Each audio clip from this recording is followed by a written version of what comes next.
kulanti wacan oo wanaagsan daawadayaal halkan waa Mahuraan Radio fadlan haddii aad janaalkeena ku cusub tahay subscribe saar gambararkana fura si aad u hesho wararka xaqiiqada ku saleysan iyo isla markaa ay soo dhacayaan qodobadan caawa idinku haynana waxaa ka mid ah madaxweynaha jamhuuriyadda federaalka ah ee Soomaaliya Maxamed Cabdullaahi Farmaajo oo u hambaliyay madaxweynaha cusub ee maamulka Galmudug iyo madaxweynaha cusub ee Galmudug oo sheegay in ay wada hadalo la furi doonaan kasta oo iyagu ka soo horjeeda gudoomiyaha gobolka Banaadir Axmed Uqa magaalada Muqdisho oo cadeeyay mowqifkiisa ku aadan doorashadii ka dhacday maanta magaalada Dhuusamareeb ee maamulka Galmudug Mareykanka oo taageeray isaga doorashadii ka dhacday magaalada Dhuusamareeb caasimadda maamulka Galmudug oo lagu doortay Cabdikariin Kaariye Qoorqoor iyo weerar ay al-shabaab ku qaadeen deegaanka Qalimo ee gobolka Shabeellaha Dhexe intaas waa qodobada warka Mahuraan Radio aad ku daawan doontaan kuwoodii ugu waaweynaa iminkaas waxaad u diyaar garowdaan warka oo dhammaystiran aan ku horeyna daawadayaal madaxweynaha jamhuuriyadda federaalka ah ee Soomaaliya mudane Maxamed Cabdullaahi Maxamed Farmaajo ayaa waxa uu hambaliyay madaxweynaha cusub ee maamulka Galmudug Cabdikariin Kaariye Qoorqoor oo maanta lagu doortay magaalada Dhuusamareeb isagoo oo bogaadiyay sheegayna inay wada shaqayn dhow la yeelan doonaan maamulka Galmudug Maxamed Cabdullaahi Farmaajo dhinaca kale madaxweynaha cusub ee dowlad goboleedka Galmudug Axmed Cabdikariin Kaariye Qoorqoor oo maanta lagu doortay magaalada Dhuusamareeb ayaa sheegay in wada hadallo la furi doono cid kasta oo iyagu ka hor imaasan waxa uu mahadceliyay dhammaan bulshada ku nool deegaanada maamulka Galmudug si gaar ah waxa uu uga mahadceliyay hoggaanka Ahlusunnah wal Jamaaca oo uu sheegay in ay heerkan iyagu soo geersiiyeen isla markaana ay si dhow ula shaqeeyeen waxa uu hadalkiisa intaasi ku daray in uu ka shaqayn doono midnimada iyo horumarka deegaanada maamulka Galmudug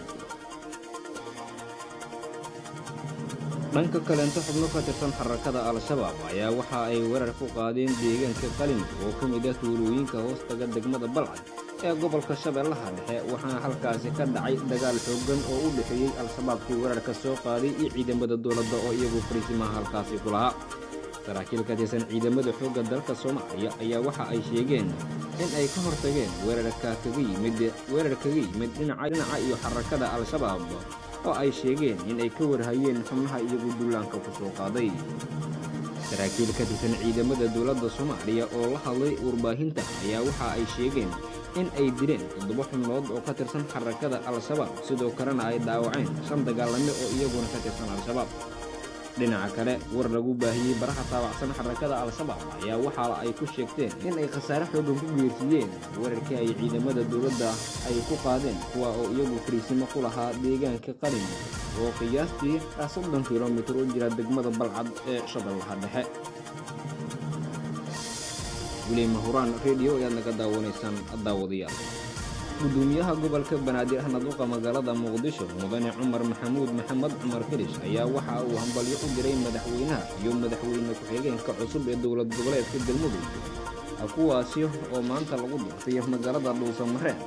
waxa uu sheegay in mudane Axmed Cabdikariin Kaariye iyo mudane Cali Daahir Ciid oo maanta ku guuleystay doorashadii madaxtinimo ee ka dhacday magaalada Dhuusamareeb ay si dhow ula shaqayn doonaan isla markaana ay iyagu ku qanacsan yihiin inay si dhow ula shaqayn doonaan